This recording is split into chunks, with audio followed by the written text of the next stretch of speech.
السلام علیکم ورحمۃ اللہ وبرکاتہ۔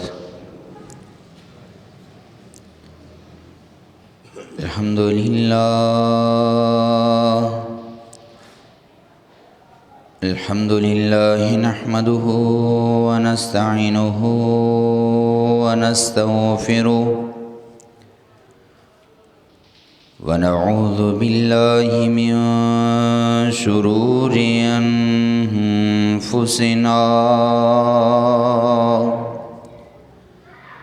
ومن سیئات اعمالنا من يهده الله فلا مضل له ومن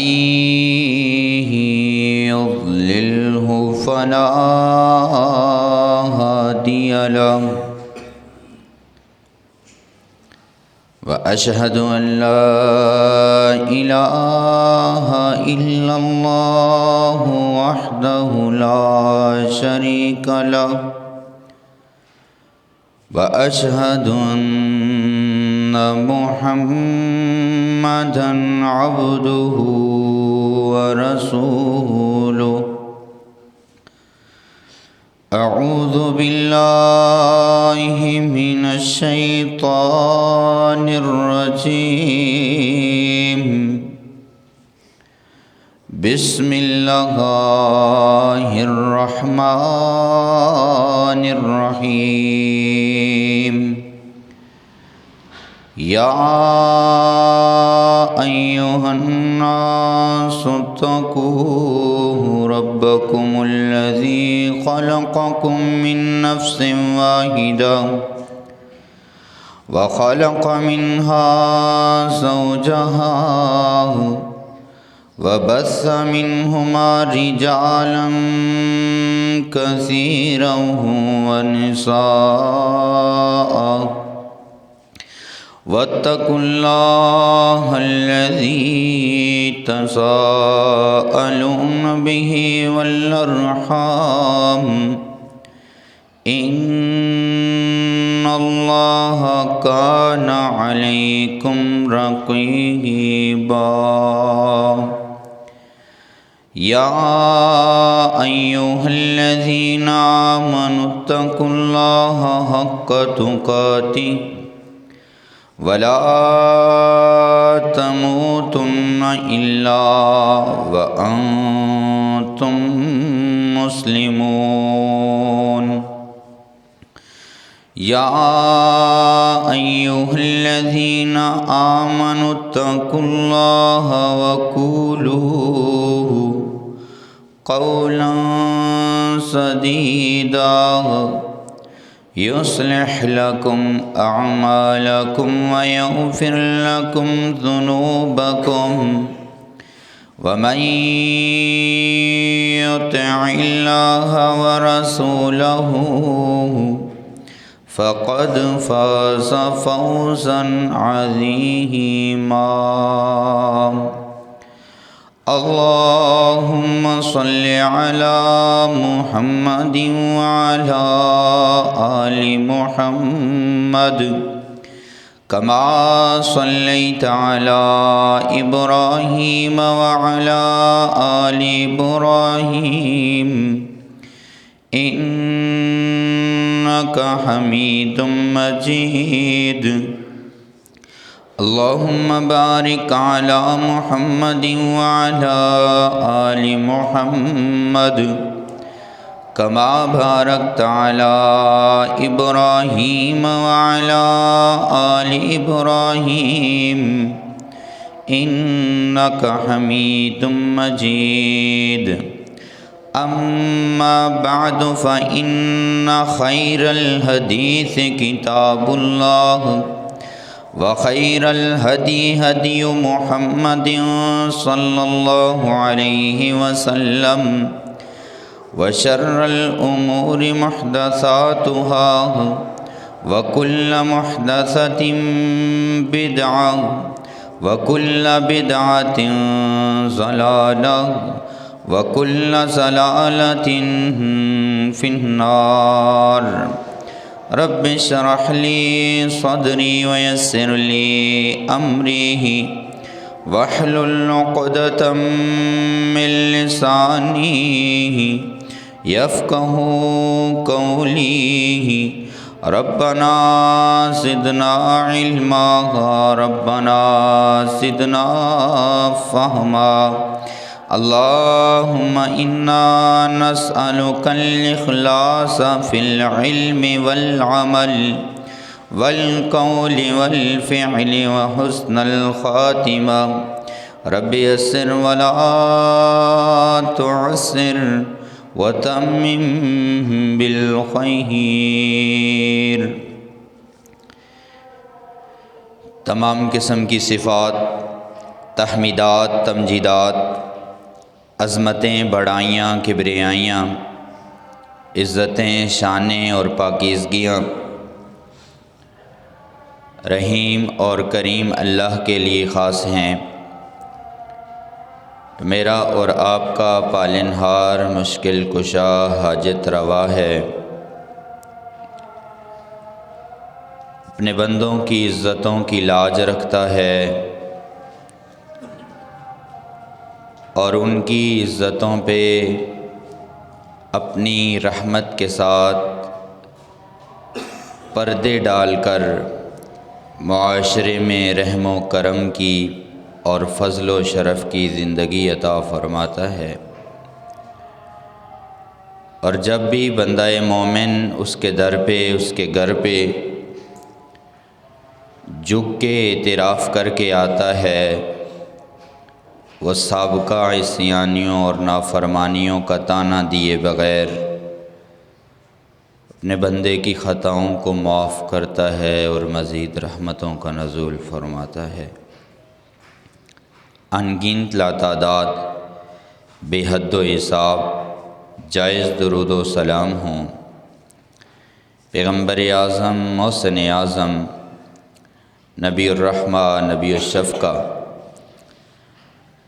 مکہ کے در یتیم آمنہ کے لال، پیغمبر صاحب شرف و کمال جناب محمد الرسول اللہ صلی اللہ علیہ وآلہ وسلم کی ذات اقدس پر۔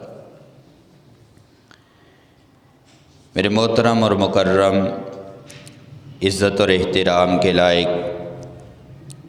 گرامی قدر سامعین اور سامعات،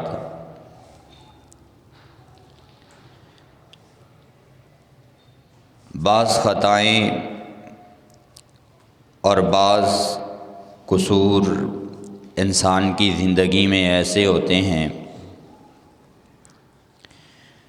جن کا وبال نہ صرف اس کو بلکہ اس کی نسلوں کو بھی بھگتنا پڑتا ہے۔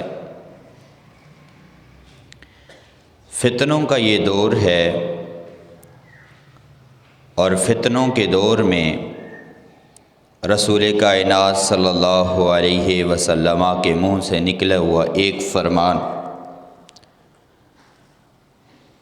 اسی کے تحت میں اپنی گفتگو کو سمیٹنے کی کوشش کروں گا۔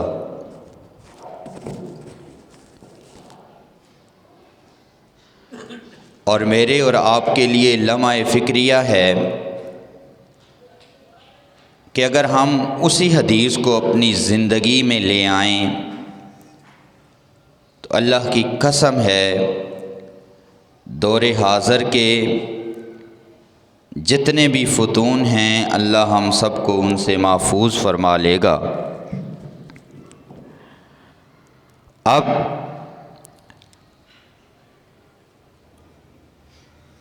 ہر بندہ اپنی اپنی عقل اور فہم کے مطابق، دانش اور فراست کے مطابق اپنے انداز زندگی کو سنوارنے اور سدھارنے کی کوشش کرتا ہے۔ آئیے وہ مزاج اپناتے ہیں، اس طرز کو نبھاتے ہیں اور اس حیات طیبہ کے پہلو میں آتے ہیں جو نسخے، جو کلیے، جو ڈوزنگ اور جو علاج اللہ کے پیغمبر صلی اللہ علیہ وآلہ وسلم نے اپنی امت کو بتلایا اور سمجھایا ہے۔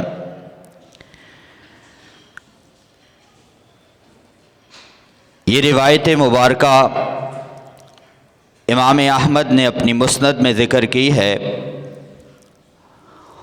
اور علامہ البانی رحمہ اللہ اس روایت کو اپنی کتاب سلسلہ احادیث صحیحہ میں نقل کرتے ہیں۔ روایت کے راوی ہیں سیدنا انس خادم رسول رضی اللہ تعالی عنہ۔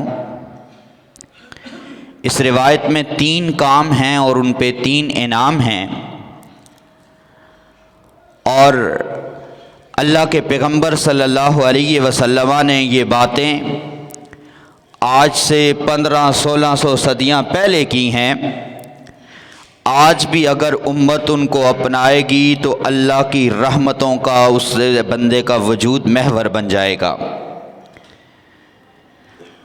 سیاسی گہما گہمی ہے، کشمکش ہے، کوئی کسی پارٹی کا دل دادا اور کوئی کسی جماعت کا دل نشیں بنا پھرتا ہے،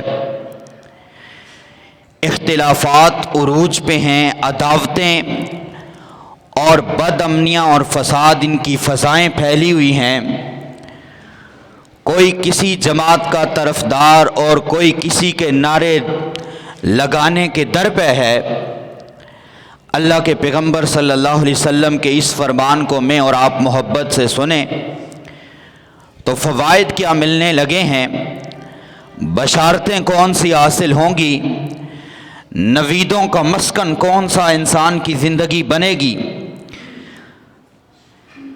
دیکھیے، فطرت انسانی میں ایک چیز ہے کہ اس کا مزاج برہم ہوتا ہے، غصہ ہر انسان کو آتا ہے، جذبات ہر بندے کے تیش میں آتے ہیں، اور چونکہ چنانچہ اگرچہ مگرچہ لیکن ویکن کی فضا جب 2 مسلمانوں کے درمیان آپس میں ہوتی ہے تو غصہ عروج پہ ہوتا ہے۔ اللہ کے پیغمبر صلی اللہ علیہ وسلم پہلا حل بتا رہے ہیں، من کفا غضبہ، جو بندہ تیش کی حالت میں، غصے کی حالت میں ان بن تو میں ہو جائے اور اس وقت اس کے جذبات برہم ہوں، غصے کی حالت میں وہ اپنے جذبات کو کنٹرول کر لے، رسول اللہ صلی اللہ علیہ وسلم انعام کیا بتلا رہے ہیں؟ آپ علیہ السلام نے فرمایا، کف اللہ عنہ عذابہ، تو جذبات کی حالت میں اپنے غصے کو روکنے والا بن جا، اس غصے کو روکنے کی وجہ سے اللہ تجھے اپنے سارے قسم کی سزاؤں اور آفتوں سے محفوظ فرما لے گا۔ اب یہ بھوک اور افلاس، یہ اولاد کی نافرمانیاں، آئے دن کمانے والے بیش باہوں بے برکتیاں، یہ رب کی آزمائشیں اور سزائیں نہیں ہیں تو اور کیا ہیں؟ میرے محترم اور مکرم سامعین کرام، ان ساری آفتوں، ان ساری سزاؤں، ان سارے عذابوں کا حل اللہ کے پیغمبر صلی اللہ علیہ وسلم بتلا رہے ہیں کہ غصے کی حالت میں اپنے آپ کو آپ کنٹرول میں رکھیں۔ آپ پر جتنی بھی مصیبتیں آنے لگی ہیں، آپ کی نسلوں پر جتنے بھی مصائب آنے لگے ہیں، اللہ ان ساری آفتوں اور مصیبتوں کو کنٹرول فرما لے گا۔ آپ نے سنا ہے کہ برزخ کا میدان اور پھر معاشر کا میدان کس حد تک شدت اور غضبناک والا ہوگا۔ اس عالم میں، معاشر کے میدان میں، جب لوگ پسینوں میں شرابور ہوں گے، اتقیاء، زہداء، صلحاء، سب کو اپنی اپنی پڑی ہوگی، اس وقت اللہ ایک گروہ کو بلائے گا اور اپنی حوروں کی ایک جماعت کھڑی کرے گا۔ یہ روایت صحیح البخاری میں موجود ہے۔ اللہ کے پیغمبر صلی اللہ علیہ وسلم فرماتے ہیں، اس عالم میں حوروں کی ایک جماعت کھڑی کر کے ایک خاص قسم کے ٹولے کو اللہ عطا فرمائے گا کہ ان حوروں میں سے جو چاہے پسند کرو اور جاؤ، جنت تمہارا ٹھکانہ ہے۔ اور پیچھے اللہ کے پیغمبر صلی اللہ علیہ وسلم نے وجہ کیا بتلائی ہے کہ جس بندے کو دنیاوی معاملات میں فقط ایک مرتبہ غصہ آیا، وَهُوَ قَادِرٌ عَلَىٰ أَن يَنفِذَهُ، اور اس کے پاس اقتدار، اختیار، طاقت، اسباب سب کچھ موجود تھا کہ وہ اگلے کو اپنی طاقت دکھا سکے، قوت دکھا سکے، اسباب اور زور اور سورسز لڑا کے اگلے کو ہیچ اور دبا سکے، لیکن اس نے اپنے غصے کو کنٹرول کر کے ایک مسلمان کی عزت پہ آنچ نہیں آنے دی۔ رسول اللہ نے فرمایا کل قیامت کے دن اس کی لاج رکھ کے اللہ حوروں سمیت جنت کا داخلہ نصیب فرمائے گا۔ اور پیغمبر اعظم محسن اعظم کی ساری زندگی کی سیرت یہی ہے۔ آپ علیہ السلام کے زندگی کے جمی پہلو جتنے بھی ہیں آپ ان کو پرکھیں گے تو رسول کائنات صلی اللہ علیہ وسلم کی بردباری اور آپ علیہ السلام کی برداشت، ٹالرنس، وہ آپ کو آپ کی ساری صلاحیتوں پہ غالب نظر آئے گی۔ میرے محترم اور مکرم سامعین کرام، ہزاروں واقعات اس انداز کے ہیں جو یہ بات بتلاتے ہیں کہ رسول کائنات صلی اللہ علیہ وسلم نے غصے کی حالت میں اپنے جذبات پہ کنٹرول کیا ہے۔ تورات کا عالم زید بن سہنا رضی اللہ تعالی عنہ بعد میں مسلمان ہوئے تھے۔ تورات میں رسول اللہ صلی اللہ علیہ وسلم کی دو صفات پڑھی تھیں، یسبق حلمہ غضبہ، اور دوسری صفت پڑھی تھی ما زادہ شدت الجہل الا حلما۔ دو صفات پڑھیں اور ذہن میں ٹھان لی کہ میں اس پیغمبر کی ان دو صفات کا عملی مشاہدہ کروں گا۔ رسول کائنات صلی اللہ علیہ وسلم اپنی محفل میں بیٹھے تھے۔ حضرت علی رضی اللہ تعالی عنہ وزیر خزانہ تھے۔ بیت المال کا اس وقت ان کے پاس نظام چل رہا تھا۔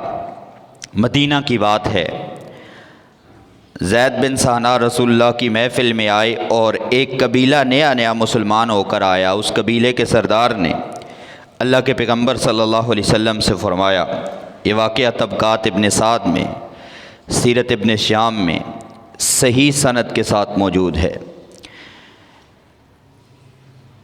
قبیلے والوں کے سردار نے رسول اللہ صلی اللہ علیہ وسلم سے آ کر فرمایا، مصطفیٰ مسئلہ یہ ہے کہ یہ بندے نئے مسلمان ہوئے ہیں، اور اگر کتنے دنوں سے اس قبیلے میں فاقہ چل رہا ہے، اسی طرح فاقہ رہا، ہم نے ان کو یہ کہا تھا کہ اسلام خیر و برکت کا دین ہے، اللہ روزیاں دے گا، رزق دے گا، وافر اناج ملے گا، اور یہ بھوکے مر رہے ہیں، یہ مرتد ہو جائیں گے، نئے مسلم ہیں، کچھ بیت المال سے معاونت کیجئے۔ اللہ کے پیغمبر صلی اللہ علیہ وسلم نے حضرت علی سے کہا، علی جائیے بیت المال میں دیکھیے کچھ موجود ہے۔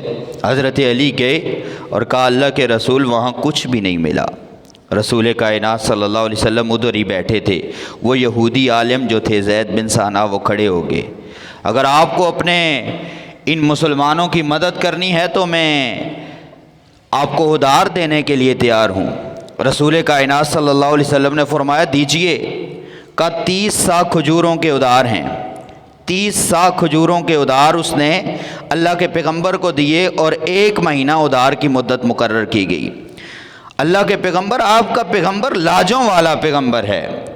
یہاں تو مال و دولت والے اور جن کے پاس اختیار اقتدار ہوں، جن کے اسباب چل سکتے ہوں، وہ بخیل بن کے اپنے مالوں پہ بیٹھے ہیں، اور جس پیغمبر کے میں اور آپ امتی ہیں وہ ادھار لے کے بھی اپنے در پہ آنے والوں کی لاج رکھا کرتا تھا۔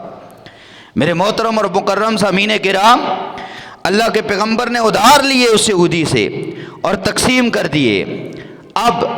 ابھی 30 دن پورے نہیں ہوئے، 27ویں دن رسول کائنات صلی اللہ علیہ وسلم اپنی محفل میں اس طرح بیٹھے ہوئے ہیں، اور یہ یہودی پیچھے سے آتا ہے۔ رسول کائنات صلی اللہ علیہ وسلم کی گردن میں ایک کپڑا پڑا ہوا تھا، اس نے پیچھے سے کھینچا، اور کھینچا اس انداز کا صحابہ بیان کرتے ہیں اللہ کے پیغمبر کی گردن میں نشان آ گئے۔ حضرت عمر رضی اللہ تعالیٰ عنہ کو شدید غصہ آیا، اور اس نے بڑی باتیں سنائی کہ تم لین دین میں ٹال مٹول کرتے ہو، تمہارے باپ دادا۔ اب غصے کا عالم ہے، رسول اللہ سے بڑھ کے کسی کی عزت نہیں ہے، محفل جیالوں کی لگی ہے، جہاں شیخین کریمین ابو بکر و عمر بیٹھے ہیں۔ حضرت عمر کو بہت تیش آئی، حضرت عمر نے تلوار اٹھائی اور زور سے یہ جملے کہا، لَأَضْرِبَنَّ عُنُقَكَ یا منافق، تو کوئی منافق لگتا ہے، تیری گردن میں تن سے جدا کر دوں گا۔ اب رسول کائنات صلی اللہ علیہ وسلم کو خوش ہونا چاہیے تھا کہ میرا ایک طرفدار کھڑا ہو گیا ہے، میری بے عزتی محفل میں ہوئی ہے۔ اللہ کے پیغمبر نے حضرت عمر کو کہا، چپ ہو جا، اس کو کیا عمر، بات میری اور اس کی ہو رہی ہے، تو کیوں کر رہا ہے؟ عمر تجھے تو یہ چاہیے تھا کہ تو مجھے درس دیتا کہ مصطفیٰ آپ قرضہ جلدی واپس دے دیا کریں، اور اس بندے کو یہ سمجھاتا کہ قرضہ نرمی سے مانگا کرو۔ آپ نے اس کو سختی کا جملہ کیوں کہا؟ حضرت عمر کو اللہ کے پیغمبر صلی اللہ علیہ وسلم نے بلایا اور کان میں کچھ الفاظ کہے، الفاظ کہہ کے اس حضرت زید بن ثانہ کو ساتھ بھیج دیا۔ زید بن ثانہ حضرت عمر کے ساتھ گئے، 30 سا دیے تھے اور تول کے حضرت عمر نے 32 سا دیے، 2 سا زیادہ دیے۔ اس نے کہا کہ میرے تو 30 سا تھے، آپ نے 32 کیوں دیے ہیں؟ کہا مجھے میرے مصطفیٰ نے آرڈر جاری کیا ہے عمر، یہ جو تو نے اپنے لفظوں سے کہا تھا کہ میں تیری گردن کو تن سے جدا کروں گا، شاید اس سے اس کا دل دکھا ہو، اس دل دکھنے کے افزانے میں اس کو 2 سا زیادہ دینا۔ آپ کا پیغمبر تو یہودیوں کا دل بھی نہیں دکھاتا تھا، اور ہم مسلمان، ہماری 24 گھنٹے کی محفلیں، ہمارے مزاج، ہماری تیشیں، ہماری طاقتیں ایک دوسرے کو دکھانے کے لیے ہوں۔ یہ الیکشن تھے، یہ کوئی اسلام اور کفر کی جنگ نہیں تھی کہ ایک دوسرے پہ کیچڑ اچھال رہا ہے، دوسرا دوسرے پہ اچھال رہا ہے۔ اسلام کی کسی کو پرواہ نہیں، سارے نقصان لگتے ہیں۔ رب کبریا کی قسم ہے، مسلمانوں کو اسلام کا نقصان نہیں لگتا۔ کسی کو یہ درد نہیں ہے کہ امت بے نمازی ہو رہی ہے، کسی کو یہ غم نہیں ہے کہ امت کے نوجوان افیوم، چرس اور ایریون کے عادی بن چکے ہیں، کسی کو یہ درد نہیں ہے۔ پارٹیوں کے درد جاگے ہوئے ہیں اور اسی پہ تیشیں دکھائی جا رہی ہیں۔ یہ مزاج مصطفیٰ کا نہ تھا، یہ مزاج رسول اللہ کا نہ تھا۔ میرے محترم اور مکرم سامعین کرام، وہی زید بن ثانہ حضرت عمر سے کہتے ہیں مجھے دوبارہ ایک مرتبہ مسجد نبوی میں نہیں لے جاتے؟ اس سے کہا دوبارہ کوئی خباثت آپ کرو گے؟ کہا نہیں، وہی مجمع لگا ہوا ہے، وہ بندہ محفل میں آتا ہے اور رسول کائنات صلی اللہ علیہ وسلم کو کہتا ہے میں نے تورات میں آپ کی یہ 2 صفتیں پڑھی تھی کہ جتنا آپ کو ستاؤ آپ کی برداشت ہمیشہ غالب رہتی ہے، اور آپ کو غصہ دلاؤ آپ غصے پہ کنٹرول رکھتے ہیں۔ اس غصے کے کنٹرول کی وجہ سے میں تورات کا عالم مسجد نبوی میں کھڑے ہو کے کہتا ہوں لا الہ الا اللہ محمد الرسول اللہ۔ یہ آپ کے مصطفیٰ کا مزاج، اور انعام ملتے ہیں۔ میرے محترم اور مکرم سامعین کرام، کوشش کیجئے گھریلو معاملات میں، گھر کے معاملات میں، بچوں سے، بیویوں سے ان بن تو میں ہو جاتی ہے۔ کتنا نادان ہوگا وہ شخص کہ قصور بیوی کا ہے اور گالیاں اس کی پوری نسل کو بکی جا رہی ہیں۔ یہ مردانگی ہے، یہ جرت ہے۔ انسان غلطی ایک فرد کی ہے، آپ اس کو سمجھا دیں، آپ پوری نسل کو۔ اور ویسے میرا موضوع گالیاں نہیں ہے، لیکن اللہ کی قسم اٹھا کے کہتا ہوں کہ صحیح احادیث میں تقریباً 37 نقصانات ہیں جو اس بندے کی عادت ہے گالیاں بکنے کی، بات بات پہ گالی۔ اور ہم اتنے نادان ہیں، اپنی ہی اولادوں کو گالیاں بکنے والے ہوتے ہیں۔ بعد میں یہ کہیں کہ بچے نافرمان کیوں ہو گئے ہیں، ہم نے ان کو شروع سے تربیت ہی ایسی دی ہے۔ اور صلاح الدین ایوبی رحمہ اللہ ایسے صلاح الدین ایوبی نہیں بنا، اس کے ماں باپ نے ایک نیت کر کے ان کو پیدائش دی تھی۔ اور صلاح الدین ایوبی رحمہ اللہ کی ماں قسم کھا کے کہا کرتی تھی جس دن صلاح الدین ایوبی پیدا ہوا ہے اس دن کے بعد میں نے کبھی اس کو ننگے جسم نہیں دیکھا، صرف وہ پہلا دن تھا جس دن میں نے اس کو ننگا۔ حالانکہ ماں بچے کا کوئی پردہ نہیں ہے، کہا میں اس کو پردے میں نہلاتی دلاتی تھی کہ یا اللہ تو اس کے حیا کی حفاظت کرنا۔ ماں نے اس طرح کی نیت رکھی، اللہ نے امت کی افواج کا کام صلاح الدین ایوبی سے لیا تھا۔ میرے محترم اور مکرم سامعین کرام، پہلا اصول کہ اپنے غصے پہ کنٹرول رکھیں، اللہ جمیع قسم کی سزاؤں سے محفوظ فرما لے گا، ساری خطائیں مٹ جائیں گی۔ دوسرا، جو اللہ کے پیغمبر صلی اللہ علیہ وسلم کے لاڈلے صحابی حضرت انس کہتے ہیں، آپ علیہ السلام نے فرمایا من خزن لسانہ، جو بندہ اپنی اس زبان کی حفاظت کرے گا۔ آج میں اور آپ جتنے بیٹھے ہیں، ہم میں سے کوئی 100% پرفیکٹ نہیں ہے۔ کوئی بندہ یہ دعویٰ نہیں کر سکتا کہ مجھ میں کمی نہیں ہے، کوتاہی نہیں ہے۔ ہر بندے کے تنہائی کے گناہ، محفلوں کے گناہ اور اس کے ہم خیالوں کے گناہ وہ جانتا ہے اپنے متعلق، لیکن ہر بندے کی خواہش یہ ہے کہ میری غلطی ہو، میری بیٹی کی غلطی ہو، میری بہو کی غلطی ہو، ہمارے خاندان کی غلطی، اس پہ پردہ پڑا رہے، دوسرے کان خبر نہ جائے۔ ایک سیکیورٹی لاک ہے، ایک پن کوڈ ہے جو اللہ کے پیغمبر بتلا رہے ہیں، اور یہ کوڈ ایسا ہے کہ جس کو دنیا کی کوئی ایپ توڑ نہیں سکتی، دنیا کا کوئی ہیکر چرا نہیں سکتا۔ اللہ کے پیغمبر کہہ رہے ہیں من خزن لسانہ، جو بندہ اپنی زبان کی حفاظت کرے گا ستر اللہ عورتہ، اللہ اس کی اور اس کی نسلوں کے عیبوں پہ پردے ڈال دے گا۔ میں اور آپ اگر چاہتے ہیں ہماری غلطیاں محفوظ رہیں، ان پہ اللہ کی رحمت کے پردے ڈلے رہیں، تو پھر مجھے اور آپ کو اپنی زبان کی حفاظت کرنی ہوگی۔ اس زبان کی حفاظت کے متعلق میں آپ کو صرف رسول کائنات صلی اللہ علیہ وسلم کا اہمیت بڑا فرمان جو صحیح مسلم میں ہے اس کو لے کے آپ کو بتاتا ہوں۔ رسول کائنات صلی اللہ علیہ وسلم نے فرمایا ساری زندگی بندہ نیکیاں کرتا رہتا ہے، حتیٰ کہ اس کے درمیان اور جنت کے درمیان ایک بالشت کا فاصلہ رہ جاتا ہے۔ اگر اس کو موت آئے تو وہ ڈائریکٹ جنت میں جائے گا، ایک بالشت کا فاصلہ رہ جاتا ہے۔ لیکن غرور کا، تکبر کا، بڑے پن کا، شرک کا ایک جملہ وہ منہ سے نکالتا ہے، اللہ زندگی بھر کی نیکیوں کو تباہ کر کے جہنم کا بالن بنا دیتا ہے۔ یہ زبان کے منہ سے نکلے ہوئے بولوں کی اہمیت ہے۔ اور ساری زندگی، دوسرا پہلو، ساری زندگی گناہوں میں گزری ہے، لیکن عاجزی کا، انکساری کا، اعتراف کا، مسکینی کا ایک جملہ وہ اپنے منہ سے نکالتا ہے، اللہ زندگی بھر کی خطاؤں کو معاف کر کے جنت کا مسکن بنا دیتا ہے اس کو۔ میرے محترم اور مکرم سامعین کرام، تصویر کے دو رخ ہیں اور دونوں روایت کی روشنی میں آپ کے پیش نظر کروں گا۔ ذرا بات کو سمجھیے۔ ہماری محفلوں میں اور ان کے جو چٹخارے ہم لیتے ہیں، دوسروں کی عزت کو اچھالیں، ہماری محفل اس وقت تک ختم ہی نہیں ہوتی جب تک ہم کسی کی ذات پہ کیچڑ نہ اچھال لیں۔ یہ مزاج مصطفیٰ کا نہیں ہے، آپ کے صحابہ کا نہیں ہے۔ رسول کائنات صلی اللہ علیہ وسلم کا صبح کی نماز میں یہ عمل ہوا کرتا تھا۔ رسول کائنات علیہ السلام صحابہ کو کہتے کہ آپ میں سے کسی نے کوئی خواب دیکھا ہے؟ تو صحابہ کہہ دیتے کہ جی میں نے دیکھا ہے۔ رسول کائنات اس کی تعبیر فرما دیتے۔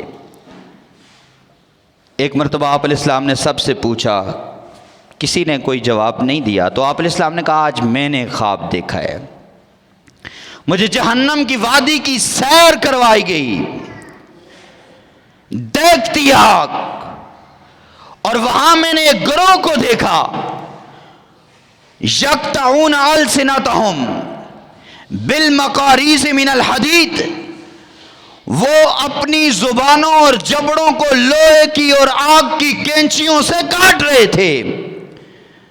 جہنم میں آپ دیکھیے، جہنم بذات خود سزا ہے، اس کا دھواں بھی سزا ہے، اور اس میں فرشتوں کی سزا علادہ بندہ اپنے آپ کو سزا دے رہا ہو، اپنے جبڑے کاٹ رہا ہو، اپنی زبان کاٹ رہا ہو۔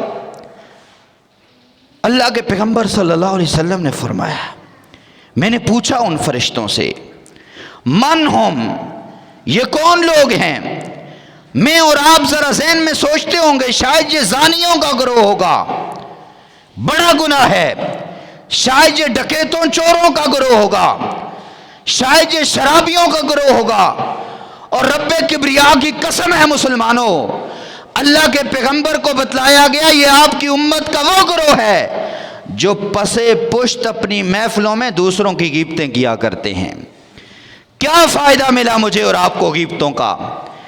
آج تک صرف چسکے، صرف لذتیں اور کسی کی عزت اچھال کے بندہ بعد میں کہہ دے کہ میں نے مذاق کیا ہے، اس مذاق کا کیا فائدہ جو مذاق میرے اور آپ کے ایمان پہ پانی پھیر دے۔ میرے محترم اور مکرم سامعین کرام، اس زبان کی حفاظت کیجیے۔ چند لمحے کی لذت سے ہم اپنی برسوں کی محنتوں کو کیوں تباہ کریں؟ یہ نمازیں پڑھنا، مسجدوں میں آنا، صدقہ خیرات کرنا اور دیگر عبادات کی بجا آوری اس فطروں کے دور میں کوئی آسان نہیں ہے۔ بندہ وہ محنت بھی کرے، وہ مشقت بھی کرے، اور اس کے باوجود محفلوں میں بیٹھ کے دوسروں کی عزت کو اچھال کے اپنی ان عبادتوں پہ پانی پھیر دے چند لمحوں کی لذت کے لیے۔ اس سے بڑھ کے غافل انسان اور نادان اور کون ہو سکتا ہے؟ اور دوسرا پہلو، تصویر کا دوسرا رخ کیا ہے؟ ایک طرف چند لمحوں کی لذت جو غیبتوں کی صورت میں انسان کو جہنم میں لے کے جا رہی ہے، دوسری طرف عزت مسلم کی رب لاج کتنی رکھتا ہے۔ صحیح مسلم کا یہ بھی فرمان ہے، اللہ کے پیغمبر صلی اللہ علیہ وسلم فرما رہے ہیں، ایک محفل لگی ہوئی ہے اور اس میں کسی کی عزت کے خلاف بات ہوئی ہے، آپ نے صرف اتنا کہہ دیا کہ نہیں بھائی چھوڑیں اس گفتگو کو، ہمارا کیا لینا دینا اس سے، ہم تو اپنا اپنا حصہ ڈالتے ہیں، کوئی ایک بات کرے دو چار ہم اپنی طرف سے ملاتے ہیں، ہاں بھی میں نے بھی ایسے دیکھا تھا، ایسے ہی ہوا تھا، اس کا کردار ایسا ہے، اس کے گھر والے ایسے ہیں، اس کی بیٹیاں ایسی ہیں، اس کی بہو کو سزا اس کے کردار کی وجہ سے ملی ہے، اس کی بیٹی کو سزا اس کے کردار کی وجہ سے ملی ہے۔ خواہ مخواہ بتنگڑ ڈیبیٹر بننا شروع کر دیتے ہیں بن تحقیق، بن ثبوت کے۔ رسول کائنات صلی اللہ علیہ وسلم کیا فرما رہے ہیں؟ من یدافع عن عرض اخی المسلم، جو بندہ کسی مسلمان کی عدم موجودگی میں چند لمحے صرف اس کی عزت کا دفاع کرتا ہے کہ میں نے اس کو ایسا نہیں پایا، بھائی چھوڑیں اس گفتگو کو، اجتناب کریں۔ چند جملے، کتنا ٹائم لگے گا؟ 1 منٹ آپ کسی کی عزت کے دفاع میں بولیں، پتہ ہے اس کی قیمت کیا لگنے لگی ہے؟ رسول کائنات صلی اللہ علیہ وسلم فرما رہے ہیں، حرمہ اللہ علی النار، اس کے پورے وجود کو اللہ جہنم پہ حرام فرما دیتا ہے۔ میرے محترم اور مکرم سامعین کرام، اور محفل لگی تھی صحابہ کی، اللہ کے پیغمبر صلی اللہ علیہ وسلم نے بڑے بڑے اعمال ذکر کیے، آپ نے توحید کا ذکر کیا، نماز کا ذکر کیا، حج کا ذکر کیا، روزوں کا ذکر کیا، پھر اللہ کے پیغمبر نے فرمایا وَذِرْوَةُ صَنَامِهِ الْجِهَادُ، ان سب کی کوہان جہاد ہے، اللہ کی راہ میں جا کے لڑنا ہے۔ یہ ذکر کرنے کے بعد چند لمحے کا سناٹا اور خاموشی تھی۔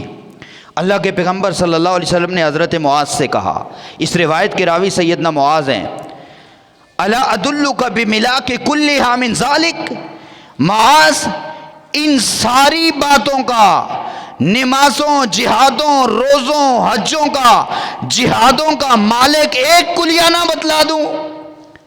سارے صحابہ حضرت معاذ سمیت کہنے لگے بلا یا رسول اللہ، اللہ کے پیغمبر ضرور بتلائیے، وہ کون سا عمل ہے جس کی وجہ سے ہم وقت کے نمازی بھی، حاجی بھی، جہادی بھی، سارے اعمال ہم میں اکٹھے ہو جائیں گے؟ اللہ کی قسم ہے، رسول کائنات نے اپنی زبان کو پکڑ کے کہا ہے کف علیک لسانک، اس زبان کو کنٹرول میں رکھا کر، تو وقت کا نمازی، جہادی اور روزے دار جتنا اللہ تجھے اجر عطا فرمائے گا۔ اور مفہوم مخالف کیا سمجھ آیا؟ بندہ بے شک صف اول کا نمازی ہو، بے شک جہادی ہو، بے شک روزے دار ہو، اگر اس کی زبان سے، اس کی ذات سے، اس کے خیالات سے، اس کے تفکرات سے انسانیت محفوظ نہیں ہے، تو اس کی عبادتوں کی اللہ کے ہاں کوئی لاج اور قدر نہیں ہے۔ اس وجہ سے اپنی زبانوں سے دوسروں کی عزتوں کا دفاع کیجیے، بن تحقیق کے، بن ثبوت کے کبھی بھی باتیں نہ پھیلائیے۔ حجاج بن یوسف وقت کا ظالم بادشاہ گزرا ہے، اس کے پاس ایک بندہ گیا اور جا کر اس کو کہتا ہے حجاج بن یوسف، وہ فلاں بندہ تیرے ساتھ گھومتا پھرتا ہے، در حقیقت تیرا نہیں ہے، اس کے دوسروں کے ساتھ تعلقات ہے۔ وہ بندہ جب حجاج بن یوسف کے پاس آیا تو اس کو حجاج بن یوسف نے کہا تو اوپر اوپر سے میرے ساتھ ہے، اندر سے تو میرے مخالفوں کے ساتھ ہے۔ اس بندے نے حجاج بن یوسف کو کہا کہ وقت کے بادشاہ سلامت، آپ بتلائیں کہ یہ بات آپ کو کس نے کہی ہے؟ حجاج بن یوسف نے کہا مجھے یہ بات بڑے پکے اور سچے بندے نے کہی ہے۔ اس نے کہا حجاج بن یوسف تجھے اللہ نے حکمران تو بنا دیا ہے، لیکن جان کی امان پاؤں تو عرض کروں، جو بندہ اللہ کے پیغمبر صلی اللہ علیہ وسلم کے فرمان کی روشنی میں جو بندہ چغل خور ہو وہ کبھی پکا اور سچا نہیں ہوتا۔ کوئی اگر آپ کا ذہن کسی کے متعلق خراب کر رہا ہے تو آپ سوچیں کیوں کر رہا ہے؟ او بھائی یہ اتنی گندی عادت ہے۔ صحیح البخاری میں اللہ کے پیغمبر صلی اللہ علیہ وسلم کہہ رہے ہیں جو بندہ ایک کی بات دوسرے تک پہنچاتا ہے، انسان سمجھتا ہے میرے نمبر بڑھیں گے، میرے تعلقات وسیع ہوں گے، دل میں میری محبت بیٹھے گی فلاں کے حق میں۔ میرے محترم اور مکرم سامعین کرام، رسول اللہ فرما رہے ہیں اس کے درمیان اور جنت کے درمیان رکاوٹ بن جاتی ہے یہ عادت۔ انسان اس کو تیزی سمجھے، ایک کی بات دوسرے کے آگے، دوسرے کی بات دوسرے کے آگے۔ رسول کائنات صلی اللہ علیہ وسلم نے فرمایا ایسا بندہ کبھی جنت میں داخل نہیں ہوگا۔ وجہ کیا بتلائی؟ بے نمازی تھا، وجہ یہ بتلائی قاتل تھا، وجہ یہ بتلائی شرابی تھا، نہیں بتلا رہے ہیں چغل خور تھا، ایک کی بات دوسرے کے آگے، ذہن خراب کرنا۔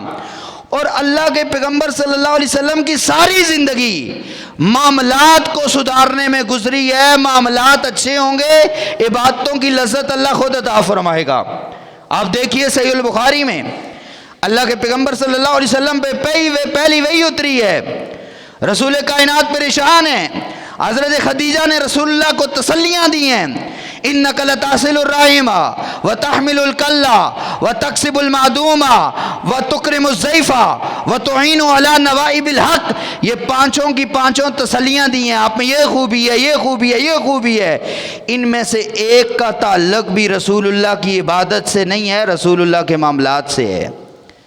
حالانکہ حضرت خدیجہ کو پتہ تھا کہ میرے سرتاج گھر سے کھانا لے کر نکلتے ہیں اور غار حرا میں 8 دن سجدے میں پڑے رہتے ہیں، عبادت کرتے ہیں، اللہ کو یاد کرتے ہیں۔ عبادت کی تسلی نہیں دی کہ آپ بڑے نمازی ہیں، آپ بڑے حاجی ہیں، آپ نیک ہیں۔ کہا اللہ کے پیغمبر آپ کے معاملات سونے ہیں، میں قسم کھا کے کہتی ہوں کہ اللہ کبھی آپ کو ضائع نہیں کرے گا۔ اس وجہ سے میرے محترم اور مکرم سامعین کرام، دوسرا پہلو اپنی زندگی میں یہ لائیں کہ اس زبان کی حفاظت کیجئے۔ اس زبان کی حفاظت کریں گے اللہ آپ کے اور آپ کی نسلوں کے عیبوں پہ پردے ڈال دے گا۔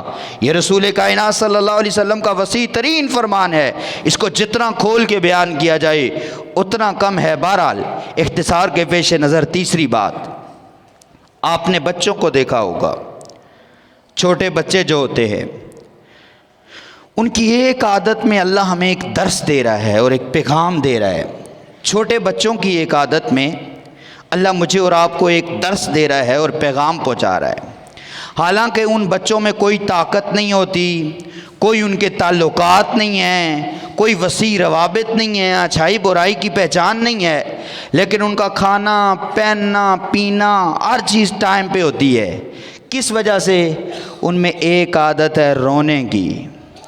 وہ روتے ہیں، ماں باپ کنبہ قبیلہ چاچے تائے سارے ان کی خدمت کے لیے کھڑے ہو جاتے ہیں، بچہ روئے نہ۔